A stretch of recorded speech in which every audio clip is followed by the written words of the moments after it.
2011 की जनगणना के लिहाज से यूपी की जनसंख्या 19 करोड़ 98 लाख थी।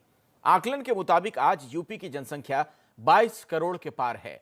ये आबादी इतनी है कि यूपी न सिर्फ हिंदुस्तान का सबसे ज्यादा आबादी वाला राज्य है, बल्कि दुनिया के बस 5 देश ही जनसंख्या के लिहाज से उत्तर प्रदेश से बड़े हैं। ये बड़ी आबादी चिंता का सबब भी है। इसे कंट्रोल करने के लिए ही नई जनसंख्या नीति लागू की गई, लेकिन इसे लेकर यूपी के भीतर कई समुदायों में डर फैल गया।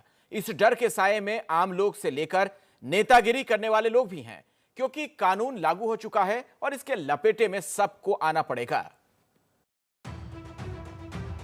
यूपी में 11 जुलाई यानी जनसंख्या दिवस के दिन योगी सरकार ने नई जनसंख्या नीति का ऐलान क्या किया।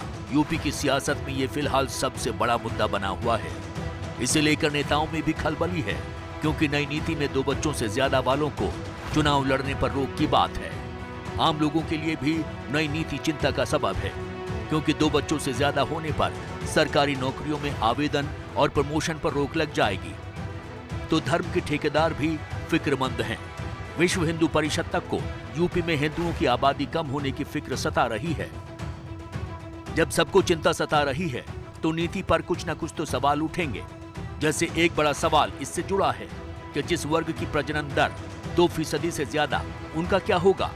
और खासकर ये वो तबका है जो विकास के पैमाने पर पीछे दिखते हैं। अब जरा इस आंकड़े के सहारे सोचिए कि क्या ये पूरी आबादी एक झटके में सरकारी सुविधाओं से बाहर हो जाएगी, क्योंकि इनकी प्रजनन दर तो 2 नहीं 2.5% से ज्यादा है।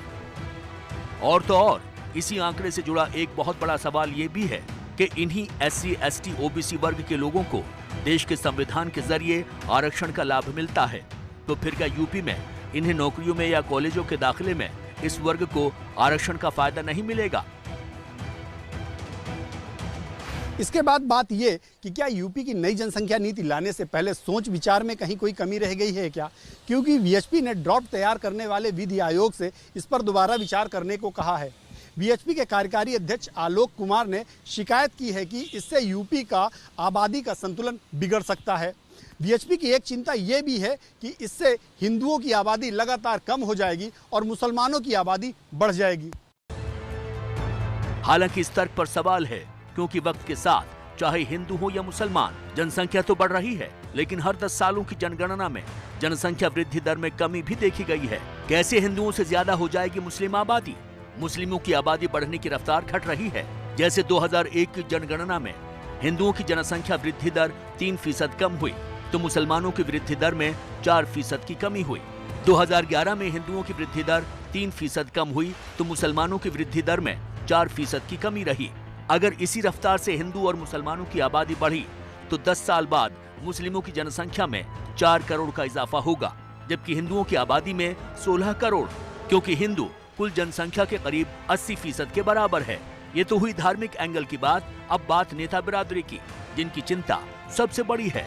जरा यूपी विधानसभा के कुल विधायकों का हाल आंकड़े से समझिए। बच्चों की संख्या 8, विधायकों की संख्या 8, बच्चों की संख्या 7, विधायकों की संख्या 3, बच्चों की संख्या 6, विधायकों की संख्या 10, बच्चों की संख्या 5, विधायकों की संख्या 13, बच्चों की संख्या 4, विधायकों की संख्या 61, बच्चों की संख्या 3, विधायकों की संख्या 102। तो 191 विधायकों के 2 से ज्यादा बच्चे हैं, जिनमें बीजेपी के 146 विधायक हैं। अगर 2 बच्चे वाली नीति नेताओं पर भी लागू होती है, तो इनका तो चुनाव लड़ना मुश्किल हो जाएगा।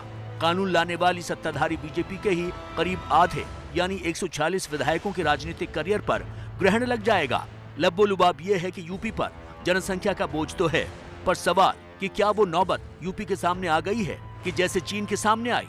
1960 के दशक के बाद चीन पर जनसंख्या का बोझ बढ़ने लगा था। 1979 में एक बच्चे की कड़ी नीति को लागू किया गया। कुछ दशक में ही चीन की आबादी में बुजुर्गों की संख्या तेजी से बढ़ने लगी। लिहाजा 2016 में वापस 2 बच्चों की नीति लागू करनी पड़ी। 2021 में चीन ने 3 बच्चे पैदा करने की इजाजत दे दी है।